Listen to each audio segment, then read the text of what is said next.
ಎಲ್ಲರಿಗೂ ನಮಸ್ಕಾರ. ಡಿಡಿ ಟಿವಿಯ ಮತ್ತೊಂದು ವಿಡಿಯೋಗೆ ಸ್ವಾಗತ. ನಾನು ನಿಮ್ಮ ಡಾರ್ಲಿಂಗ್ ಧನು. ದರ್ಶನ್ ಅವರು ಜೈಲಲ್ಲಿ ಸೌಲಭ್ಯಗಳು ತುಂಬಾನೇ ಸಿಗ್ತಾ ಇದೆ, ಅಂದ್ರೆ ರಾಜಾತಿಥ್ಯ ವಹಿಸ್ತಾ ಇದ್ದಾರೆ. ಹೊರಗಡೆ ಯಾವ ರೀತಿಯಾದ ಸೌಲಭ್ಯಗಳು ಸಿಗ್ತಾ ಇದೋ ಅದೇ ರೀತಿ ಒಳಗ ಕೂಡ ಸಿಗ್ತಾ ಇದೆ ಅಂತ ಹೇಳಿ ನಿನ್ನೆ ಮೊನ್ನೆ ತುಂಬಾ ಸೋಷಿಯಲ್ ಮೀಡಿಯಾ ತುಂಬಾ ಬ್ಲಾಸ್ಟ್ ಆಗಿತ್ತು. ಅದೇ ವಿಷಯದ ಬಗ್ಗೆ ಚರ್ಚೆ ಕೂಡ ಆಗಿತ್ತು. ಇದನ್ನು ಕಂಡ ಕರ್ನಾಟಕ ಸರ್ಕಾರ ದರ್ಶನ್ ಅವ್ರ ಮೇಲೆ ದರ್ಶನ್ ಅವರನ್ನು ಜೈಲ್ ಚೇಂಜ್ ಮಾಡಬೇಕು, ಜೈಲು ಕಳಿಸ್ಬೇಕು, ಬೇರೆ ಜೈಲಿಗೆ ಕಳಿಸ್ಬೇಕು, ಬೆಂಗಳೂರಿನಲ್ಲಿರೋ ಪರಪ್ಪರ ಅಗ್ರಹಣದಲ್ಲಿ ಇರೋದು ಬೇಡ ಅಂತ ಹೇಳಿ ಒಂದು ಸರ್ಕಾರ ಅನೌನ್ಸ್ಮೆಂಟ್ ಮಾಡಿತ್ತು.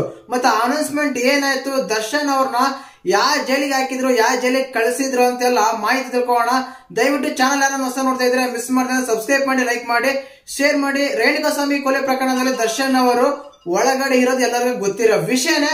75 ದಿನ ಕಳೀತು. ಅದಾದ್ಮೇಲೆ ರೀಸೆಂಟ್ ಆಗಿ 2-3 ದಿನಗಳಿಂದ ಜೈಲಲ್ಲಿ ಸಿಗರೇಟ್ ಸೇರ್ತಾ, ಕಾಫಿ ಕುಡಿತಾ, ಚೇರ್ ಮೇಲೆ ಆರಾಮಾಗಿ ಸ್ಮೈಲ್ ಕೊಡ್ತಾ ಇದ್ರು. ಈ ಫೋಟೋ ವೈರಲ್ ಆಗಿತ್ತು. ಈ ಫೋಟೋ ವೈರಲ್ ಆದ್ಮೇಲೆ ಸೋಷಿಯಲ್ ಮೀಡಿಯಾ ತುಂಬಾ ಧೂಮ್ ಭೂಮ್ ಅಂಬಿತ್ತು.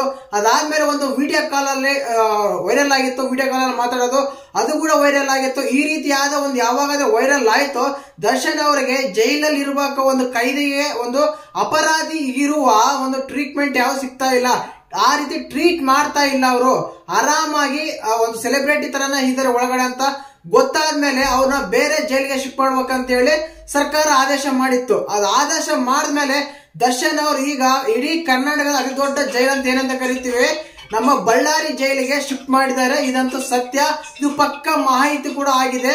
ದರ್ಶನ್ ಅವರು ಮತ್ತೆ ಅವರ ಗ್ಯಾಂಗ್ ಅನ್ನು ಬೇರೆ ಬೇರೆ ಜಿಲ್ಲೆಗಳ ಬೇರೆ ಬೇರೆ ಜೈಲುಗಳಿಗೆ ಕಳಿಸಲಾಗಿದೆ. ಬಟ್ ದರ್ಶನ್ ಅಲರ್ಟ್ಮೆಂಟ್ ಆಗಿರೋದು ಮಾತ್ರ ಬಳ್ಳಾರಿ ಜೈಲು, ಕರ್ನಾಟಕಕ್ಕೆ ದೊಡ್ಡ ಜೈಲು ಅಂತ ಹೇಳ್ತೀವಿ, ಆ ಜೈಲಿಗೆ ದರ್ಶನ್ ಅವರು ತಂದು ಇರಿಸಲಾಗಿದೆ. ಮತ್ತೆ ಇದ್ರ ಬಗ್ಗೆ ನಿಮ್ಗೆ ಹೇಗೆ ಅಂತ ಕಮೆಂಟ್ ಮಾಡಿ.